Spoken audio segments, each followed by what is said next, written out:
viewers. My name is Himanshu Goyal and my student ID is 300814993.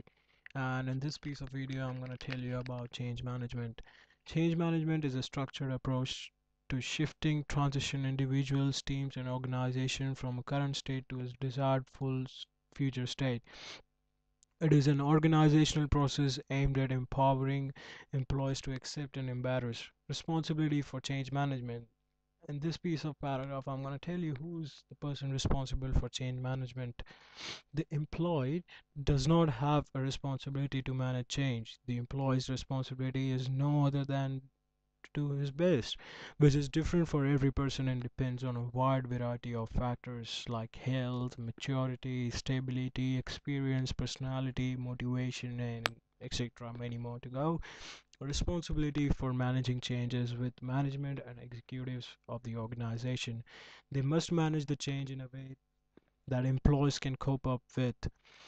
The manager has a responsibility to facilitate and enable change, and all that is implied within that statement, especially to understand the situation from an objective standpoint, to step back and be non jurisdictional, and then to help people understand reasons, aims, and why of responding positively according to employees' own situations and capabilities. Increasingly, the manager's role is to interpret, communicate, and enable, not to instruct and impose, which nobody really responds to well. There are a couple of principles for change management. Here, the first one is at all time involve and agree support from people within system. System is environment, process, cultures, relationship, behavior, etc., whether personal or organizational. Understand where you, the organization, is at the moment. Thirdly, understand where you want to be, when, why, and what the measures will be having got there. Plan development towards above number three in appropriate, achievable, measurable stage. Communicate, involve, enable, and facilitate involvement from people as early and openly and as fully as is possible. Fast changing environments.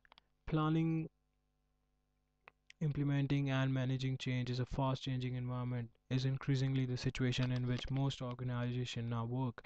Dynamic environments such as these require dynamic processes, people, systems, and culture, especially for managing change successfully, notably effectively optimizing organizational response to market opportunity and threats.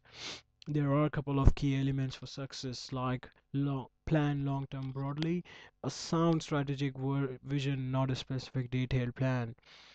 Detailed 5 years plan are out of date 2 weeks after they are written. Focus on detail for establishing and measuring delivery for immediate actions, not medium to long term process. Establish forums and communicating methods to enable immediate review and decision making. Participation of interested people is essential. This enables their input to be gained, their approval and commitment to be secured, and automatically takes care of communicating the actions and expectations. Empower people to make decisions at a local operating level, delegate responsibility and power as much as possible. Remove from strategic change and approval processes and teams, and ultra cautious, ultra autocratic, or compulsively interfering executives. Encourage, enable, and develop capable people to be active in other areas of the organization via virtual teams and matrix management. Use workshops as a vehicle to review priorities, agree a broad, medium to long term vision and aims, and to agree short term plans and implementation method and accountability. Adjust recruitment, training, development, or accelerate the development of people who contribute positively to a culture of empowered dynamistic. Some of the strategies analysis is risk assessment, anticipated resistance, special tactics, etc. Change management process. I will quickly go over the change management process. There are three phases for change management process. Phase one, preparing for the change. The first phase is change management, change characteristic profile, compliance audit, reports, corrective actions, plans, individual and group recognition approaches, success celebrations, and after action review. Thank you.